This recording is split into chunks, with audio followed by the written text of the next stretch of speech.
السلام علیکم ناظرین، میرا نام عثمان نعیم ہے اور آپ دیکھ رہے ہیں عثمان ویوز یوٹیوب چینل۔ ناظرین کرام، ویڈیو شروع کرنے سے پہلے ہمارے اس چینل کو سبسکرائب کر لیں اور ساتھ موجود بیل کے بٹن کو دبا دیں تاکہ ہماری آنے والی ہر ویڈیو کی اطلاع سب سے پہلے آپ تک پہنچ سکے۔ ناظرین کرام، ایک وہ وقت تھا جب دکاندار کے پاس کھوٹا سکہ چلا دینا ہی سب سے بڑا فراڈ سمجھا جاتا تھا۔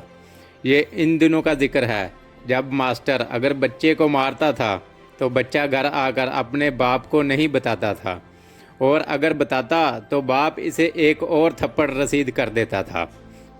یہ وہ دور تھا جب اکیڈمی کا کوئی تصور نہیں تھا اور ٹیوشن پڑھنے والے بچے نکمے شمار ہوتے تھے۔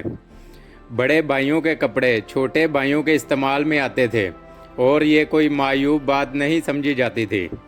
لڑائی کے وقت اگر کوئی ہتھیار نہیں نکالتا تھا، صرف اتنا ہی کہہ دینا کافی ہوتا تھا کہ میں تمہارے ابا جی سے شکایت کروں گا۔ یہ سنتے ہی اکثر مخالف فریق کا خون خشک ہو جاتا تھا۔ اس وقت کے ابا جی بھی کمال کے تھے۔ صبح سویرے کڑکدار آواز میں سب کو نماز فجر کے لیے اٹھا دیا کرتے تھے۔ بے طلب عبادتیں کرنا ہر گھر کا معمول تھا۔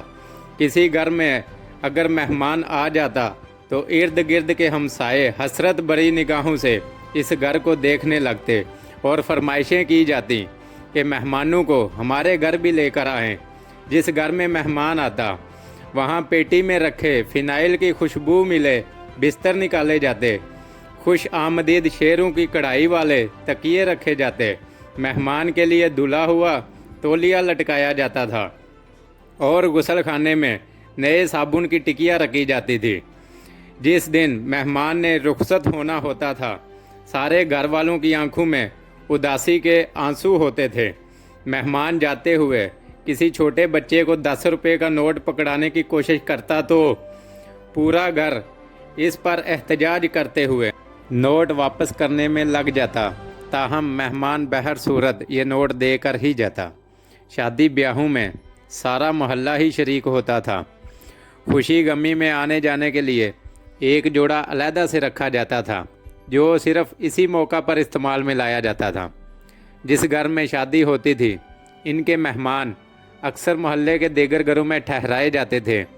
محلے کی جس لڑکی کی شادی ہوتی تھی، شادی کے بعد میں پورا محلہ باری باری میاں بیوی کی دعوت کرتا تھا۔ کبھی کسی نے اپنا عقیدہ کسی پر تھوپنے کی کوشش نہیں کی تھی، کبھی کافر کافر کے نعرے نہیں لگے تھے۔